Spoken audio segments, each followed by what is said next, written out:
Welcome to study session. Today we are going to study about NCERT chapter 6 life processes, जिसके बाकी parts मैं समझा चुकी हूँ. अब आप पढ़ेंगे ट्रांसपोर्टेशन इन ह्यूमंस, और मैं डिस्क्रिप्शन में डाल दूंगी जो भी पार्ट्स होंगे इसके further. Transportation in humans in which we will study about blood. जो ब्लड होता है वो क्या करता है, connective tissue, as a connective tissue होता है, पूरी बॉडी के कनेक्ट करता है, इसलिए इसको हम कनेक्टिव टिश्यू बोलते हैं.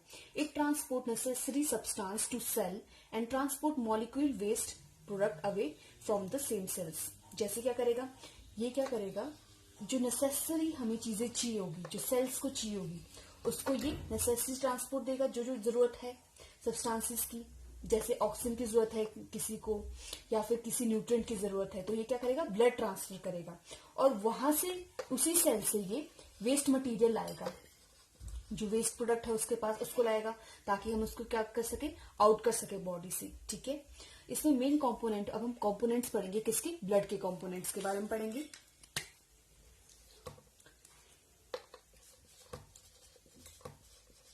Components of blood. पहला कंपोनेंट इसका प्लाज्मा.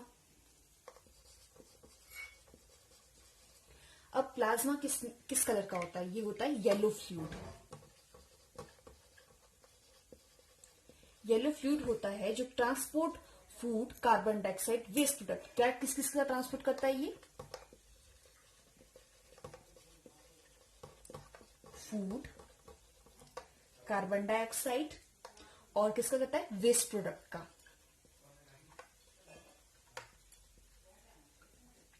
अब फर्दर नेक्स्ट इसका पढ़ेंगे हम. पहला हमने प्लाज्मा पढ़ दिया कंपोनेंट. अब इसका नेक्स्ट कंपोनेंट है हमारे पास आरबीसीज, रेड ब्लड सेल्स, जो होते हैं रेड ब्लड सेल्स.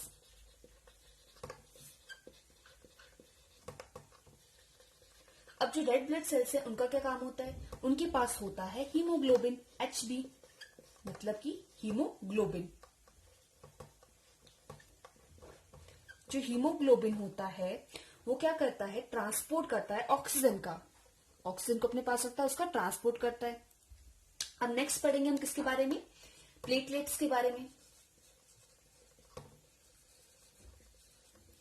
प्लेटलेट्स किस चीज में हेल्प करता है, ब्लड क्लॉटिंग में हेल्प करता है. किसमें, ब्लड को अगर हमें चोट लग जाती है तो वहां पे फटाफट से क्या जाते हैं, प्लेटलेट्स आ जाते हैं और उसको क्लॉट बना देते हैं वहां पे, और खून हमारा रुक जाता है कुछ हद तक, अगर हमारे गहरा जख्म ना हो. पर अगर गहरा जख्म ना भी हो तब भी हमारे थोड़ा थोड़ी क्लॉटिंग उससे हो जाती है. अब क्या है, व्हाइट ब्लड सेल्स.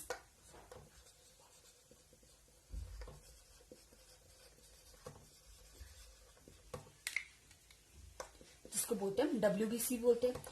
इसको बोलते हैं सोल्जर्स. ये हमारे सोल्जर्स होते हैं. ये किससे हेल्प करते हैं, हमको हार्मफुल बैक्टीरिया और वायरस के अगेंस्ट हम लड़ते हैं. ये किल और फाइट भी बोल सकते हैं हम, अगेंस्ट वायरस, बैक्टीरिया और जो भी ये सारे हैं. ठीक है, अब ये सारा जो ब्लड जो जाता है पूरी बॉडी में, ये किसकी वजह से जाता है, हार्ट और वेसल्स की वजह से जाता है. The heart pumps the blood through the blood vessels. तो इसमें क्या होता है, हमारे पास ब्लड की पंपिंग में कौन हेल्प करता है, हार्ट हेल्प करता है, और जाता किसकी वजह से है, ब्लड वेसल्स. अब इसके बारे में हम फर्दर पढ़ेंगे. अब हम पढ़ेंगे हार्ट के डायग्राम के बारे में.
अब हम किसके बारे में पढ़ेंगे? हार्ट के बारे में पढ़ेंगे। हार्ट, ये किसका डायग्राम है? हार्ट का डायग्राम है। हार्ट में क्या होता है? ये है muscular organ. It have two side separated by muscular wall. ये क्या है? मस्कुलर वॉल है जिसकी दो साइड सेपरेट है। अगर ये मैंने डिफरेंट डिफरेंट कलर से इसलिए ड्रॉ किया क्योंकि जो ब्लू वाला है वो है डीऑक्सीजनेटेड ब्लड और जो ये वाली साइड है वो है ऑक्सीजनेटेड ब्लड। इसके बारे में हम फर्दर पढ़ेंगे। अभी क्या है, जो हार्ट है उसकी क्या होती है? टू साइड्स होती है। बीच में क्या है? ये मस्कुलर वॉल है, ये वाली, ये मस्कुलर वॉल है, ये वाली दोनों। ये मस्कुलर वॉल्स ने सेपरेट किया हुआ है हार्ट को। इस हार्ट के होते हैं टू पार्ट्स। अब हम करेंगे पहले राइट वाले पार्ट की, फिर करेंगे हम लेफ्ट वाले पार्ट की बात। ये है राइट वाला पार्ट, जिसमें कि राइट वाले में क्या होते हैं? Have a 4 chambers. यहाँ पे होते हैं 1 2 3 4 4 इस तरह से। ये जैसे हम ये हार्ट ले लेते हैं, ये है 4 चैम्बर्स में डिवाइडेड होता है। ये बीच में वॉल, ये होगी मस्कुलर वॉल, इसके 4 चैम्बर्स होते हैं। ये होगा राइट एट्रियम, ये होता है लेफ्ट एट्रियम, ये होता है राइट वेंट्रिकल, ये होता है लेफ्ट वेंट्रिकल। इसी तरह ये ऊपर वाला पार्ट हो गया राइट एट्रियम, ये नीचे वाला पार्ट हो गया राइट वेंट्रिकल, और ये वाला पार्ट हो गया ऊपर वाला लेफ्ट एट्रियम, और ये वाला पार्ट हो गया लेफ्ट वेंट्रिकल। और जो राइट एट्रियम आप उसमें होता है डीऑक्सीजनेटेड ब्लड। डीऑक्सीजनेटेड ब्लड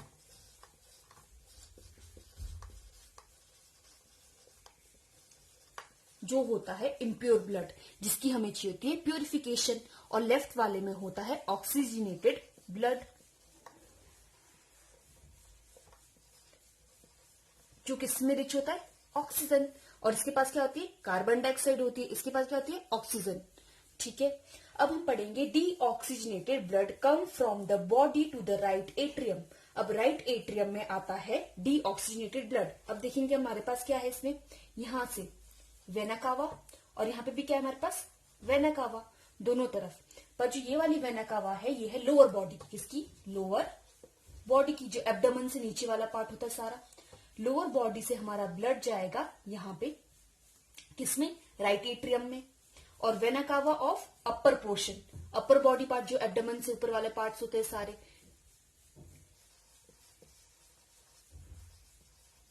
जैसे एब्डोमेन से जो ऊपर वाले पार्ट्स है वहां से वेना कावा जो लाएगी हमारे पास कैसा? डीऑक्सीजनेटेड ब्लड, जो कैसा है? कार्बन डाइऑक्साइड है उसमें, जिसको क्या जरूरत है? प्योरिफिकेशन की जरूरत है।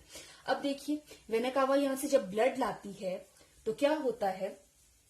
Which the pump to your lungs by the right ventricle through the arteries when it drop the carbon dioxide and carry oxygen. अब क्या होगा यहाँ पे? यहाँ से ब्लड पहले राइट एट्रियम में जाएगा, राइट एट्रियम से कहां जाएगा हमारे पास? राइट वेंट्रिकल में जाएगा। अब राइट वेंट्रिकल से हमारे पास जाएगा पल्मोनरी आर्टरी से लंग्स के पास। किसके लिए जाएगा लंग्स के पास? कि हमें ऑक्सीजनेट कर दो। ऑक्सीजनेट कैसे होगा? ऑक्सीजनेट मतलब वहां पे होगी प्योरिफिकेशन। लंग्स क्या करता है? प्योरीफाई करता है ब्लड को। बताया था मैंने आपको लास्ट सेशन में, जिसमें क्या हो रहा था? ऑक्सीजन को दे रहा था ब्लड को और कार्बन डाइऑक्साइड ब्लड से ले रहा था। तो क्या होता है? फिर से प्रोसेस पढ़ते हैं वाली हम। अब ब्लड जाएगा किससे? वेना कावा से जाएगा राइट एट्रियम में, और लोअर बॉडी की वेना कावा से जाएगा राइट एट्रियम में। अब राइट एट्रियम से कहां जाएगा? राइट वेंट्रिकल के पास जाएगा। राइट वेंट्रिकल के पास क्या होगा? वहां से पंप होके ब्लड कहां जाएगा? राइट पल्मोनरी आर्टरीज के थ्रू लंग्स में जाएगा, जहां पे प्यूरिफिकेशन होगी ब्लड की। और जो ब्लड होगा वो कैसा हो जाएगा? फिर ऑक्सीजनेटेड हो जाएगा। जब वो ब्लड ऑक्सीजनेट हो गया तो वहां पे क्या होगा? जो ऑक्सीजनेटेड ब्लड है ले कौन गई? पल्मोनरी आर्टरी, और लाएगी कौन अब? लंग्स से। लंग्स से लाती है पल्मोनरी वेन्स। पल्मोनरी वेन्स लाएगी कहां से? लंग्स के पास से लाएगी ब्लड, जो कैसा होगा? ऑक्सीजन रिच होगा जो ब्लड। अब ऑक्सीजन रिच ब्लड लाएगी पल्मोनरी लंग्स से। पहले कहां जाएगी? लेफ्ट एट्रियम में जाएगा ब्लड, फिर लेफ्ट एट्रियम से कहां? वेंट्रिकल में जाएगा ब्लड, और वेंट्रिकल से होके पंप होके, जो आपको यहां से दिख रही है, यहां से पहले यहां से आया ऑक्सीजनेटेड ब्लड, फिर यहां पे गया लेफ्ट वेंट्रिकल में, यहां से पंप होके अब जाएगा ब्लड वापस अरोटा के थ्रू सारे बॉडी पार्ट्स में। जितने भी बॉडी पार्ट्स है उनको मिल जाएगा कैसा? ऑक्सीजनेटेड ब्लड, जिसमें क्या होगी? Oxygen rich. अब जो यहाँ पे ओपनिंग होती है किसकी?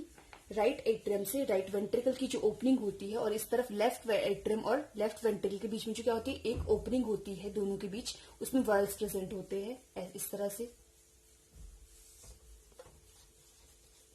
ये इंश्योर करते हैं ताकि जो ब्लड का फ्लो हो वो बैकवर्ड ना हो। जैसे यहां से एट्रियम से कहा रहा था, वेंट्रिकल में आ रहा था, और यहाँ पे भी लेफ्ट एट्रियम से कहा रहा था, लेफ्ट वेंट्रिकल में आ रहा था।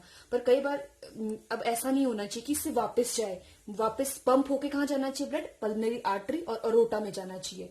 तो इसको इंश्योर करने के लिए तो यहाँ पे ही जाइए, तो ये क्या हो जाती है, क्लोज हो जाते हैं। इसकी क्लोजिंग और ओपनिंग से एक आवाज आती है। जब ये ओपन होते तो लब आवाज आती है, जब ये क्लोज होते तो डब आवाज आती है। तभी हमें जब हम हार्ट के पास हाथ रखते हैं या फिर हम चेक करते तो हमें आवाज आती है, ऐसे धक धक आवाज आती है, तो लब डब आवाज होती है। वो कौन सी साउंड होती है हमारे पास, लब डब। ठीक है, आपको क्लियर हो गया। अब हमने हार्ट के बारे में पढ़ लिया, पर जो हार्ट होता है उसका ब्लड किसके थ्रू जाता है, ब्लड वेसल्स। अब हम किसके बारे में पढ़ेंगे, ब्लड वेसल्स के बारे में पढ़ेंगे। ब्लड वेसल्स होती है हमारे पास 2 टाइप की, एक होती है आर्टरीज, एक होती है हमारे पास veins. Arteries carry oxygenated blood from heart to body parts except pulmonary artery. हमने पीछे भी पढ़ी पल्मोनरी आर्टरी, वो नहीं ले जाती ऑक्सीजनेटेड ब्लड, बट जो उसको छोड़ के जितनी भी आर्टरीज होती है वो क्या करती है, ऑक्सीजनेटेड ब्लड को, जो ऑक्सीजनेटेड ब्लड होता है उसको ले जाती है किससे, फ्रॉम हार्ट, हार्ट से कहा ले जाती है, बॉडी पार्ट्स की तरफ ले जाते हैं। ये होता है आर्टरी का काम। और वेन्स का काम क्या होता है, इट कैरी डीऑक्सीजनेटेड ब्लड। कैसा ब्लड कैरी करती है ये, डीऑक्सीजनेटेड ब्लड, इम्प्योर ब्लड जिसमें ऑक्सीजन नहीं है, उसको कैरी करती है। कहां से, इन बॉडी पार्ट से, जो सारे बॉडी पार्ट्स है यहां से किसकी तरफ ले जाती है ये oxygen blood, from the body parts to the heart. अब हम पढ़ेंगे एक्सेप्शंस, इसमें एक्सेप्शंस आती है। एक्सेप्शंस कैसी आई,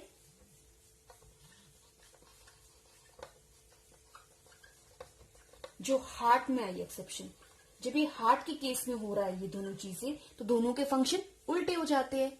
बाकी टाइम तो ये हार्ट से बॉडी पार्ट को ले जाएगी आर्टरीज, बट जो हार्ट के केस में क्या होता है, हमने अभी पीछे पढ़ा पल्मोनरी आर्टरी के बारे में पढ़ा था। वो क्या कर रही थी फिर हमारे पास, डीऑक्सीजनेटेड ब्लड को ट्रांसपोर्ट कर रही थी। और ये कैसी होती है, थिक, मोटी होगी और इलास्टिक होगी। The smallest vessel which are 1 cell thick are called capillaries.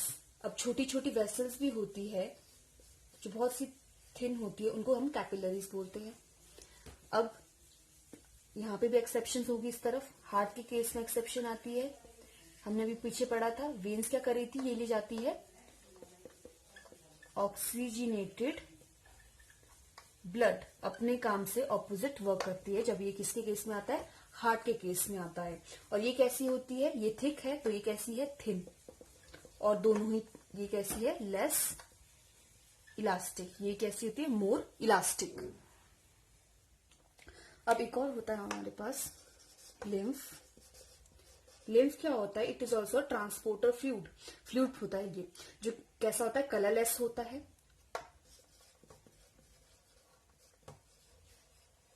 जो कि आगे चल के किसमें, कैपिलरीज के पास चला जाता है। कैपिलरी से ये लार्ज लिम्फ वेसल्स में जाएगा, लार्ज लिम्फ वेसल से ये फर्दर वेन्स में चला जाएगा। और लिम्फ का बहुत इंपॉर्टेंट रोल होता है। ये क्या करता है, एब्जॉर्ब करता है और ट्रांसपोर्ट करता है किसका, फैट्स का। एब्जॉर्ब भी करेगा और ट्रांसपोर्ट भी करेगा, किससे, फ्रॉम इंटेस्टाइन।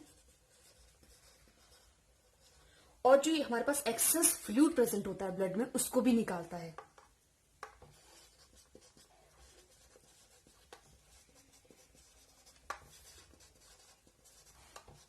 from blood.